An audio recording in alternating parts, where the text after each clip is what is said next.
Območno združenje veteranov vojne za Slovenijo Slovenska Bistrica je v soboto 1. marca v prostorih vojašnice Vincenza Repnika v Slovenski Bistrici izpeljalo volilni letni občni zbor.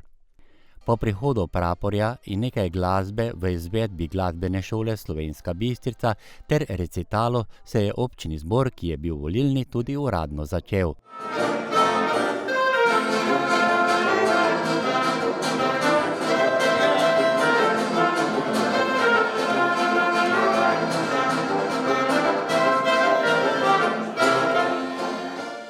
Po predstavitvi gostov, ki so bili kar v velikem številu, in po poročili o delu za leto 2024 je bila rdeča nit zbora volitve novih organov društva. V večini je ostala udarna garnitura društva v isti zasedbi. Prav tako je za svoj tretji mandat predsednika zaupanje dobil dosedanji prvi mož Miran Krušič. Zadovoljstvo in odličnimi rezultati dela se je poslovil od svojega prejšnjega drugega mandata.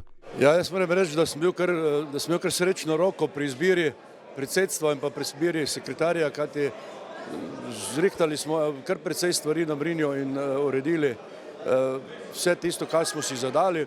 Pred predsednikom in organi društva pa je torej nov 4-letni program, ki ga bodo morali izpeljati.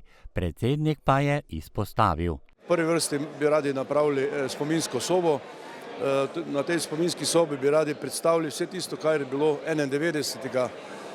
narejeno in kaj imamo še v arhivu in tudi seveda vse tiste stvari, ki nam bojo še ostali pomagali pridobiti, da bo to res ena taka spominska soba in ki bo opomin in pa spomin za mlade, ki prihajajo in da bojo prišli na Brinje, bojo imeli kaj videti.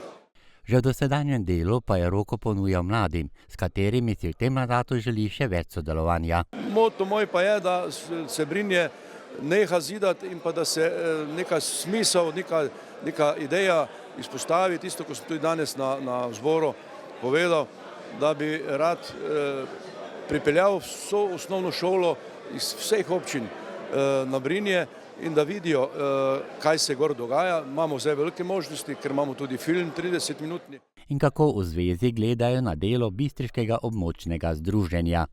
Ja, v Zvezi veteranov vojne za Slovenijo smo seveda z aktivnostjo in delom območnega združenja veteranov zadovoljni, saj so eni od aktivnejših združenj in seveda še bolj smo veseli, da so začeli aktivno svoje poslanstvo prenašati na mlade v osnovnih šolah.